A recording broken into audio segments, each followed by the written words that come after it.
Hello, everyone, and welcome to the March 27 Jupyter IPython developers call. We're following an agenda on Dropbox paper, and we will start with updates on Notebook. So one of the things that I've been working on lately with Thomas has been moving the tests over to Selenium from Casper. Part of that has been like developing a nice suite of utilities, specifically a notebook class that allows you to manipulate like notebooks in a sort of way that NB format does, allows you to add a cell and edit the text, convert the cell type, and all of that. And I've linked to the PR where it's not too far from being merged, but if anyone wants to weigh in because they're interested in the topic and they want to see more features, that probably is going to be turned into another issue because it's already a pretty big PR, but still, like, there's a lot of work that can be done, but it's already pretty awesome. So once that lands, are we going to go to Sauce? Because they have free browser cycles for people that have browser things. Okay. I'm not as aware of our plans in that regard. I know that we have it built in if we want to go to Sauce today. The Selenium tests that do exist should work on it. So, yeah. That's it for me. Okay, anything else on Notebook before we move on to Jupyter Lab?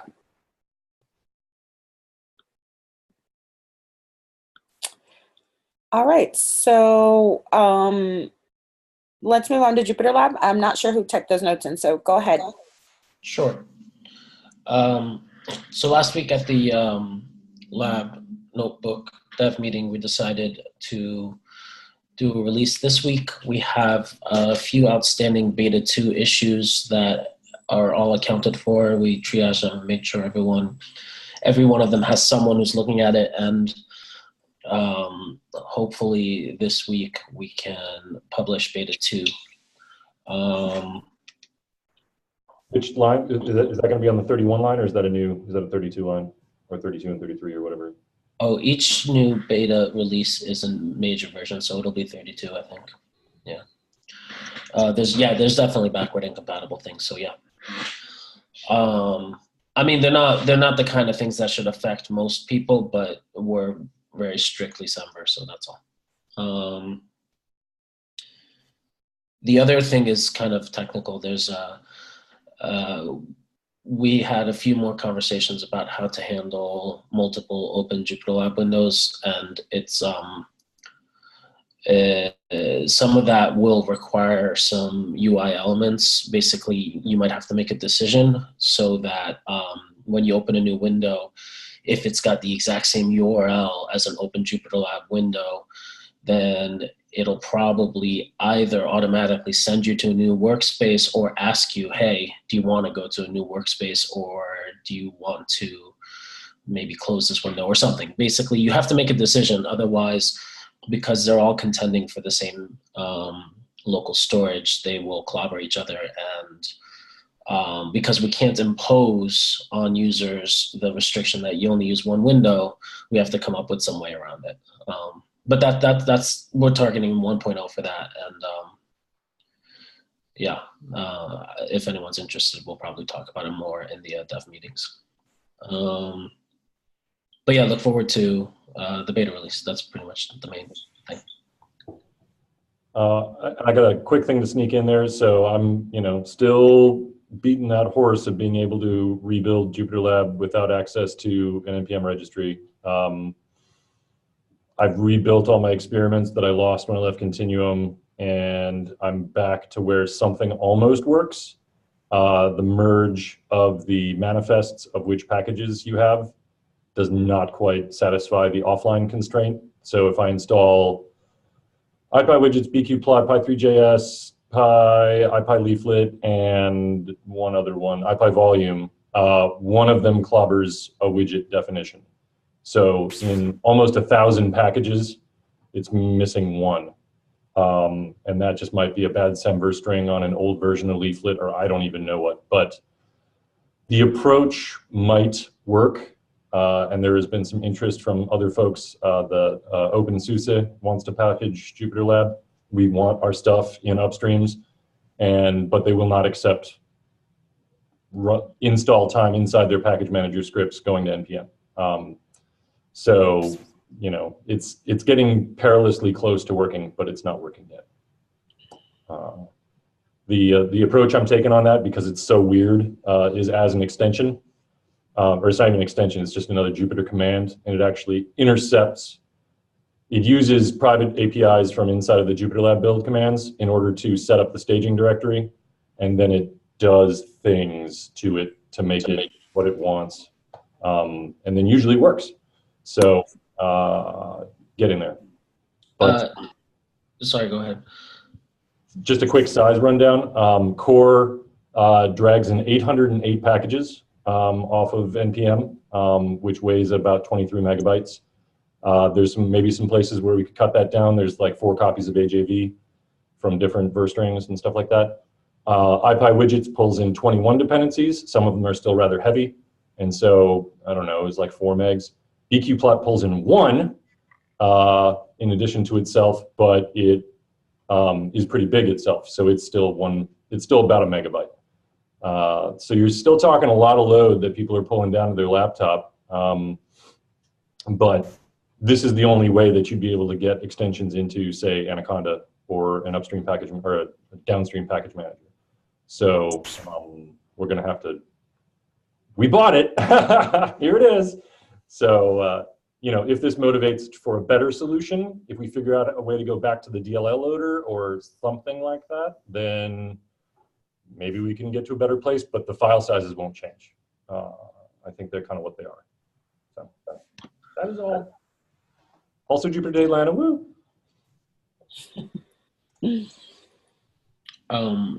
Nick, I was gonna say that this line of work that you've been looking at, it's pretty big. There's a lot of different directions it can go, and we've been talking about potential large chunks of work that we want to undertake as a team in the next year or so. So it might be worth having a side discussion about this and writing it up more formally, because defining the work and defining the sort of directions it can go might help in attracting people to work on it or funding or whatever. So let's talk about this after the call if you're free. Okay, sounds good. Thanks for that update. We will now move on to, looks like some notes under services. Anything to add there?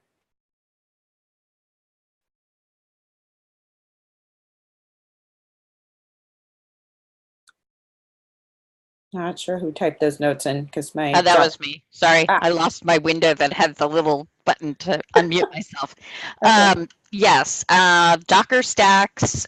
Pete's been working on reworking the documentation for that to make it more user-friendly and easier to find what you're looking for. So that will be moving along in the next couple weeks. And as far as Jupyter Hub, just a reminder to folks that the development release that we're working on now, Jupyter Hub 0.9, will require Python 3.5 or higher, and as it will use async await syntax. And other than that, we've been moving along just with the different projects and development, and we're working on trying to reduce test times for repo to Docker, just to make it easier and also to test some of the different configurations that then get used within Binder, like if you're trying to use Julia or R or Python 2 with 3.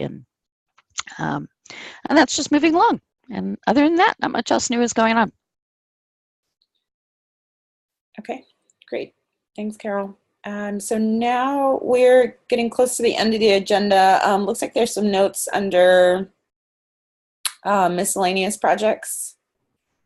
Yeah, I dropped a couple just news items in it. The first one is the Python Software Foundation and JetBrains do an annual survey on Python development, and Jupyter and scientific Python data science fared very well. So I thought people might be interested in the information. And then the other is just an update status on the Python packaging manager and website that will replace the existing one. So thought people might be interested in that too.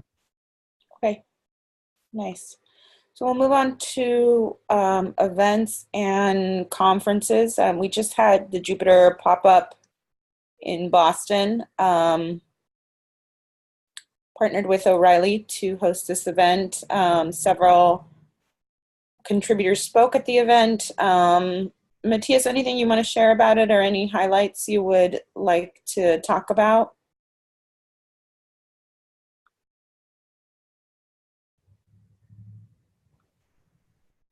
I think he's soundless. Okay, got it. But it was cold and snowy and he had a fabulous time.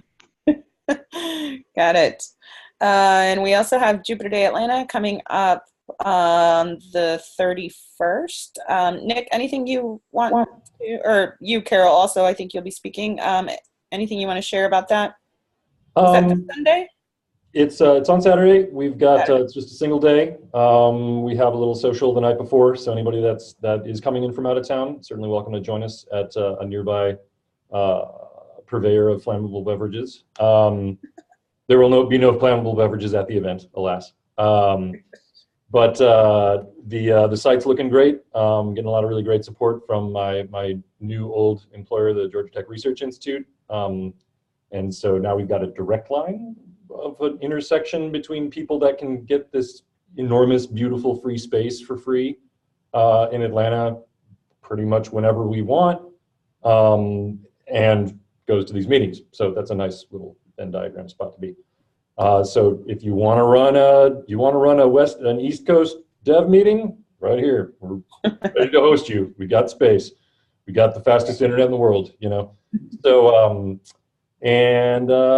yeah, just really looking forward to the talks. We're going to go big room this time instead of the little rooms, and so it's going to be a little bit more conference-like than workshop-like. And you know, we're excited about that. We're also looking at some additional, with some of the people that we've met, which is really one of the great things about doing a Jupyter Day, is you meet more people in your local community that are interested on starting up on-campus groups, self-organizing student campus groups. And you know, I'm sure we'll have some good discussions about ways to move that forward at the event itself. Because if you know, the students are the ones that are excited, they bring the energy. You know, and we need that too, along with enterprise dollars and, you know, whatever scientific computing cred or whatever we got. That is all. That's great. Thanks for that update. Yeah, I'm looking forward to hearing how that goes and seeing photos. So take photos for us.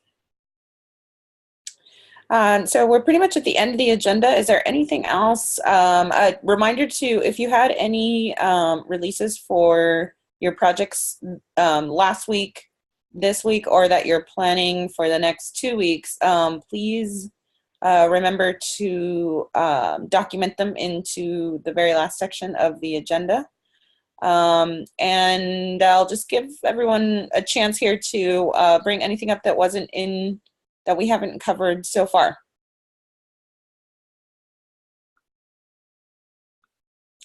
Any updates on JupyterCon that we should be aware of? Still working on the program and getting all of the, you know, preparing to let people know whether or not their talks have been accepted. And we will be launching registration soon-ish. That's about all I can say. Fantastic technical term. Yes. So yes, lots of work going on behind the scenes for that. So. All right. So if there isn't anything else, we'll go ahead and sign off. Thank you, everyone, and hope you have a great week.